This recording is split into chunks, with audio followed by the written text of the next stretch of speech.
of Nashua. I just want to speak briefly about some of the myths, specifically the gateway theory. The National Institute on Drug Abuse reported in 1998 that there's more of a risk of marijuana users being exposed to harder drugs simply because the only means that they can procure marijuana is through a drug dealer who is more often than not also selling other drugs. Another example is that marijuana typically precedes rather than follows harder drug use. However, by that argument, you could also say that underage cigarette smoking and drinking are also gateway drugs, since they both typically precede the use of marijuana amongst young people. Marijuana is the most commonly used illegal drug in this country. So since you have a much higher percentage of people trying marijuana as opposed to harder drugs, the data appears to be that hard drug users started with marijuana, which for the most part is probably true. However, what's not typically noted is that an overwhelming percentage of marijuana users don't try other drugs. According to a 2005 study, over 97 million Americans have tried marijuana. Out of those, 19.7 million used it within the past month. The numbers for past month cocaine users in that same study were around 2.3 million and 136,000 for heroin users. That means there are approximately 17 million marijuana users who have not done other drugs. The same study also draws a correlation between hard drug users and alcohol and tobacco. The rate of hard drug use was 8 times higher among teens aged 12 to 17 who had smoked cigarettes in the past month. For heavy drinkers, 59% were also heavy drug users as opposed to the 5% who were not drinkers.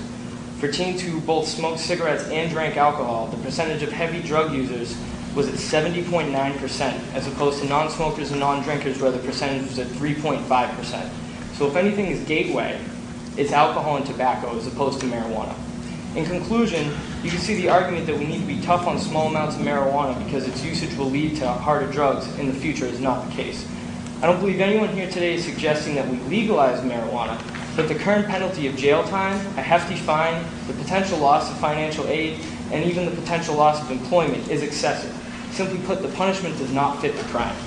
So I thank you for allowing me to speak here today. If you have any questions, I'll be glad to answer them.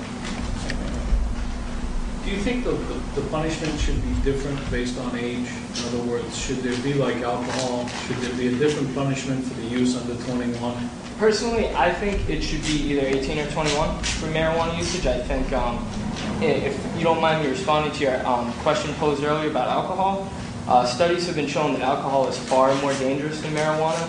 Thousands of people die a year. So to say that those penalties should be the same, I don't think so. I think the penalties for alcohol should be. Keeping track of the deaths caused by marijuana? There have been no deaths caused by marijuana. None? I'm sorry? None? None. There's no lethal dosage of marijuana. Now, maybe a combination with something else.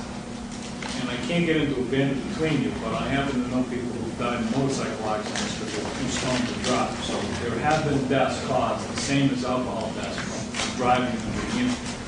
It's not enough. Well, the number far exceeds. I know that for alcohol, also it's suicides, violence. You know, it's not just the substance that kills with alcohol, it's what the substance makes the person do that also kills. So I feel the penalty should certainly be harsher for alcohol. And yes, I think the age, there should be an age. So we should base our penalties on how destructive a substance is. I think that should be one of the factors, yes. I don't think it should be the only factor, but I think it should certainly be one of the factors that's taken into account when discussing these laws. Thank you. Thank you. Oh. Sir, Congress has the ability to change the eligibility for higher ed loans and so forth. If they were to change that to delete any reference to conviction of marijuana, would you, to make you ineligible for aid, would you still support this bill? If they were to simply say that if they just cut that out of the law. It's just the financial aid thing? No, because I think, like I stated, the punishment right now with the heavy fine and jail time, I think is excessive. Okay, thank you, sir. Thank you. Deputy Murphy. You have a copy of your... Sir, you have your hand up. Yes, I believe that I requested to speak. My name should be listed under Matt Simon.